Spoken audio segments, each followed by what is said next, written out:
Samedi 20 décembre de la 3e semaine du temps de l'Avent. La voix de mon bien-aimé, c'est lui, il vient. La parole de Dieu. L'ange lui dit alors, sois sans crainte, Marie, car tu as trouvé grâce auprès de Dieu. Voici que tu vas concevoir et enfanter un fils. Tu lui donneras le nom de Jésus. Il sera grand, il sera appelé Fils du Très-Haut. Le Seigneur Dieu lui donnera le trône de David, son père. Son règne n'aura pas de fin. Commentaire.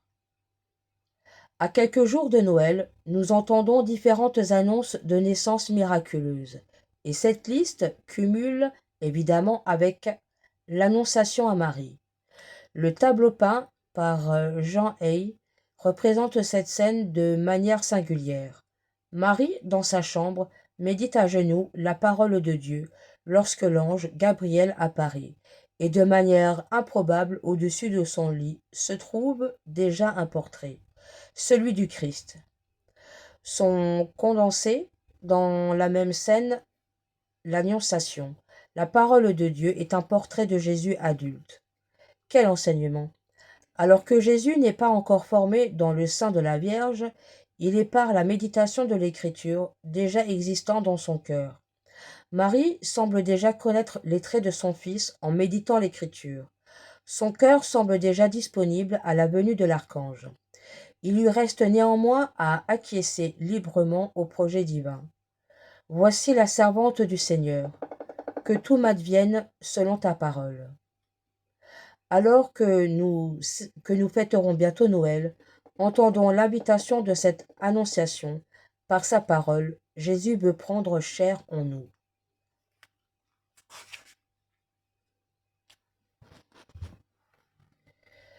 Intercéder. En union avec Marie, servante du Seigneur, et tous les saints, nous supplions le Seigneur. Délivre-nous, Seigneur. Par le moyen de ta sainte incarnation, délivre-nous, Seigneur. Par ta venue dans ce monde, délivre-nous, Seigneur. Par ta naissance et ton épiphanie, délivre-nous, Seigneur. Par ton baptême et ton jeûne au dessert, délivre-nous, Seigneur. Par ta croix et ta passion, délivre-nous, Seigneur.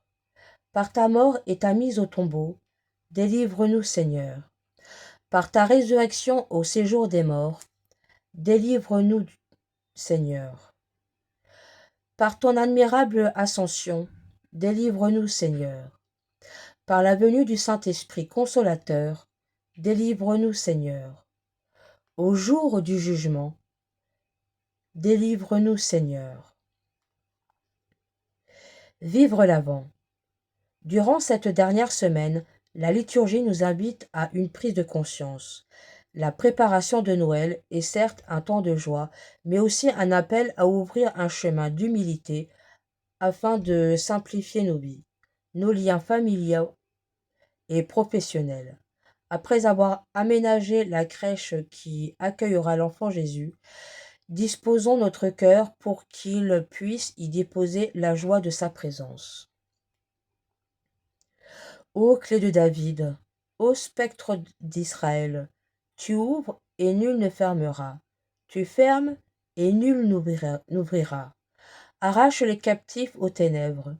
Viens, Seigneur, viens nous sauver. Nazareth. Contrairement à Bethléem, bien identifié dans l'Ancien Testament, Nazareth, perdu au milieu de cette Galilée, carrefour des nations, est inconnu et suscite les moqueries des notables. De Nazareth peut-il sortir quelque chose de bon? Luc, pourtant, avec un art littéraire consommé, sait la mettre en valeur dans une série de noms. Gabriel, Nazareth, Joseph, David et enfin Marie.